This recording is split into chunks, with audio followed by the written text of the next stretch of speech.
Well, that was Rock and Roll Hall of Famers Rush, Sports Limelight, episode 66. Hello, Drew. Hello, Bill. It's about time they get in, huh? After 13 years, they became eligible in 1998. Rush inducted today into the Rock and Roll Hall of Fame in Cleveland. Too little, too late, or meaningful, Drew? What do you think? Too little, too late. I feel like this has become a music Hall of Fame, not so much rock and roll, because they added some disco and rap.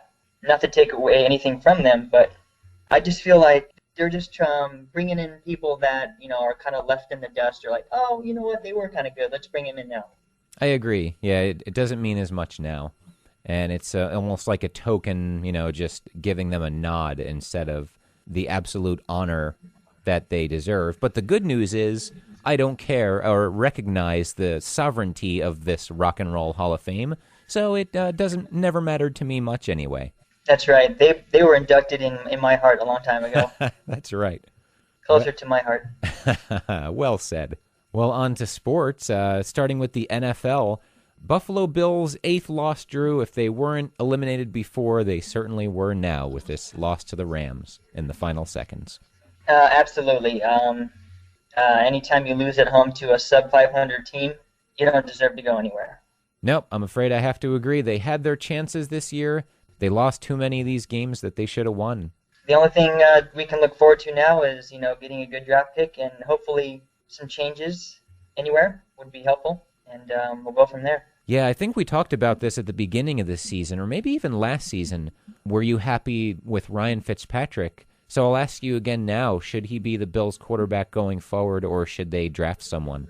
I wouldn't completely disregard him. Much like Alex Smith or a Joe Flacco type. I just think he needs better coaching and maybe better talent around him. Yeah, and he needs a better defense on the team for sure. I agree. They need to start, maybe with talent development or something, maybe some play calling plays or whatnot, but they just seem to lack continuity and just discipline all around.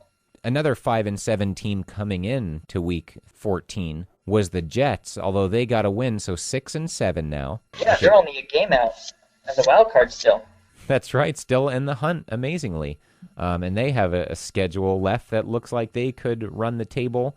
It's unlikely with a team that's inconsistent like they've been, but opponents-wise, taking them one at a time, it's possible. They finish with at Tennessee, then home to San Diego, then at Buffalo. Oh, yeah, well, there's at least one win for you. No. I asked a Jets fan friend of mine just earlier if he would rather they win out and that means another year of Mark Sanchez as the starter, or they lose the rest of their games, kind of making it more urgent for a change, and he'd rather have that change, although we also agreed, Jason and I, that they were going to keep Sanchez anyway for another year because of his contract. Well, as we've talked about before, I think it all comes from coaching and play calling. Every team has professional talent on their team. It's just how you use it. Again, goes back to cohesiveness, like with the Bills. Speaking of cohesiveness, I sure like the Giants on Sunday. Not much to dislike there, other than giving up a few big plays. The defense was just good enough, and the offense, man, they just kept scoring.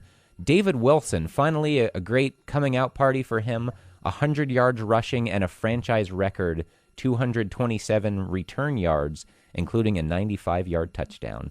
Perfect time for him to step up, too, with Bradshaw, again, leaving with an injury and now kind of uncertain with his knee. Yeah, that was pretty neat. It was just a matter of time before he ran one back. I could see he would run hard on the kickoffs. He was so close to breaking one so many times, kind of making it to the 40 or the 50 with one guy to beat. But finally, there was no doubt about this one. Your Giants are kind of interesting season so far. You've beaten or you've crushed the top 3 NFC teams from last year, but yet you lose to the Eagles. The Jekyll and Hyde Giants continues. The Bengals are looking better now than how they looked when they came into the game against the Giants, but the Bengals beat the Giants 31-13, and Pittsburgh beat the Giants, and now Pittsburgh isn't looking so good. So in the NFL, you have your good teams and you have your bad teams, all things equal, but You just never know, and the Giants are more the head of that than anybody, of the ups and downs. You know what I've noticed here is all of your losses scored 20 points or less. So I think it's all about the offense with you guys. Your defense is pretty good, but when your offense is bad, looks like you're in trouble.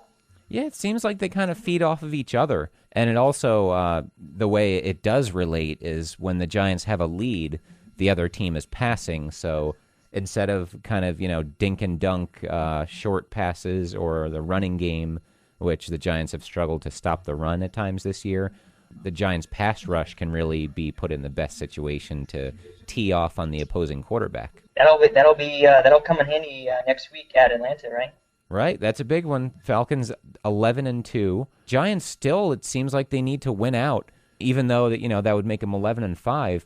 Washington and Dallas had already won when the Giants took the field against the Saints Sunday. Had the Giants lost, they'd be in third place in the NFC East right now due to tiebreakers. It just tells you how important each game is now from here on out. They need all three. At Atlanta, at Baltimore, home to Philadelphia. Continuing the Giants up and down theme this year and, in most years, I could see them winning or losing any of those games. You guys have 2 tough road games the next 2 weeks. That's going to be tough. It's going to be tough, but I think their best, I still feel like, beats anyone else's best. I agree, sir. I agree.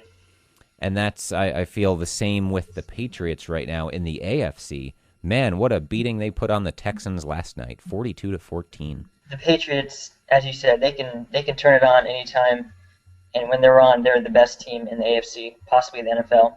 They're always lurking. If you pick the Patriots to at least win the AFC every year, you never feel like you're going to be embarrassed by that pick 4 months later. With Houston and the Falcons, I think their record is better than they actually are. I have to agree. I felt that way with Atlanta all year. Didn't feel that way with the Texans until last night, but now it's pretty undeniable. They're very good, but they still have a long way to go. Yeah, we'll see how good they are come playoff time. And maybe they're thinking that was their one bad game, maybe like the way the Giants played against the Bengals. Maybe the Texans feel like that they could beat the Patriots if they play them again. So hopefully we find out, right? Yeah. They're still on track to have home field advantage, so all is not lost for Houston. What is all lost is the Cardinals. Oh, I got such a laugh out of that. 58-0 to the Seahawks. Couldn't have happened to a nicer organization. Yeah, because with all their cool logos and pictures of trash talking to their rivals and stuff. I wonder if, do they still feel like the 49ers are their rivals in the NFC West? Probably. Although now they're probably going to claim the Seahawks are. And they're always just one excuse away, though. I wonder, I haven't, searched out what Cardinals fans are saying about this game, but, for much of the season it was, if only they would play John Skelton, because Kevin Cobb was the problem. And then John Skelton throws 4 interceptions on Sunday. Yep, they wanted Skelton, they got him. Well, I don't know if you read up on ESPN, but Larry Fitzgerald's dad made the headline saying that his team quit.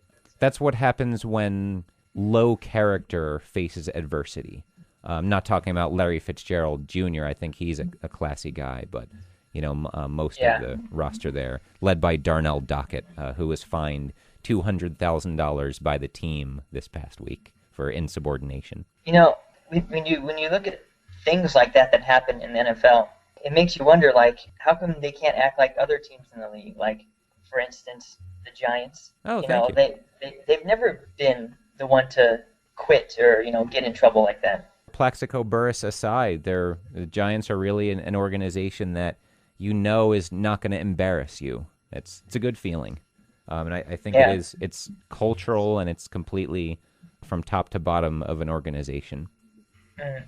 Any thoughts on the Dallas Cowboys, Josh Brent tragedy? That could happen to anybody, and unfortunately, it involved 2 NFL players. It's a decision that player decided to make, and it unfortunately ruined one person's life and possibly another. I say this kind of every time an athlete gets a DUI, and like you said, it's not just sports or, obviously not just the Cowboys' problem. As long as alcoholism or drunkenness is treated as cool or not a big deal in our society, we're gonna keep seeing these things happen. Yeah, it just makes me wonder if you are, maybe it's just me, but if I was in the NFL, if I made it to the big leagues, I would try my hardest not to mess it up. Yeah, the thing I was most amazed to hear was, and I never heard this before today, the NFL kind of has a thing in place where a service that's available to players that you can call and get a ride when you're in that situation. They provide you the service. You don't even need to pay for a taxi or a limo even. Wow, that makes it even more mind-boggling that this happened. Yeah, and let me correct myself. I said Josh Brent, he was the driver, so I should have called it the Jerry Brown tragedy. Jerry Brown was the player who was killed. Yeah. And finally, in the NFL, a couple of suspension tidbits of news, I suppose. Paul Tagliabue, former commissioner and the last good commissioner the NFL had, overturned the Saints' Bountygate suspensions today and vacated all discipline issued to players who were punished. That's interesting. I thought they had evidence that what they did was cahoots. Yeah, I think it's a matter of just laying the blame on the organization and the coaches rather than the players. Okay. So, hate the game, not the player? Yep, well put there. It's probably not going to be the last time this happens, so. I hope it's the last time, but you got to wonder if any other teams had bounties or even have bounties. It won't happen for a while, but somewhere down the line, this will be, long forgotten. Competition and money and business all take over again.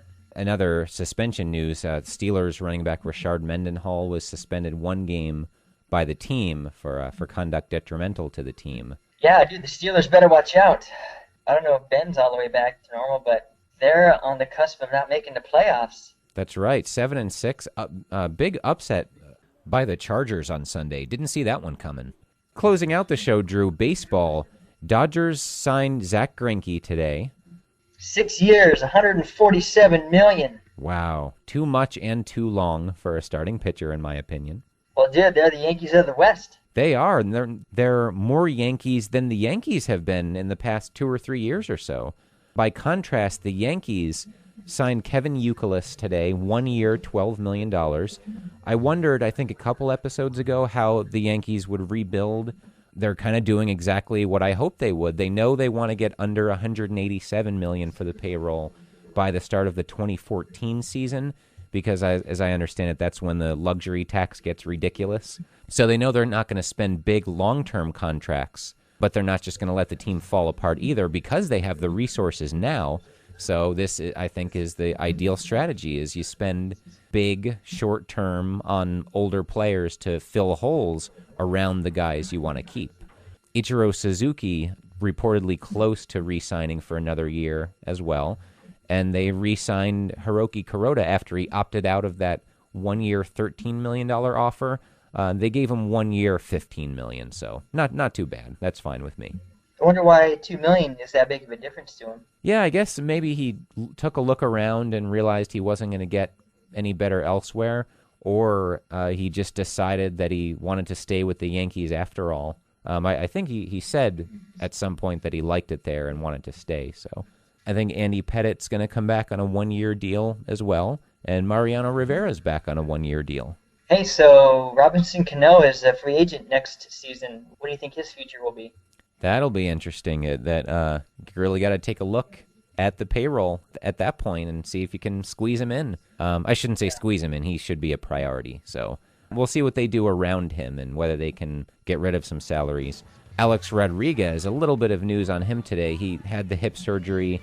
If he fails a physical or, is deemed by doctors that he can't return, they might be able to recoup some of that money because they had his contract insured, although I don't know if it still counts against the luxury tax. Yeah, well, hopefully he gets hip enough. Sports Limelight, episode 66. Thank you, as always, for joining us. We'll see you next week.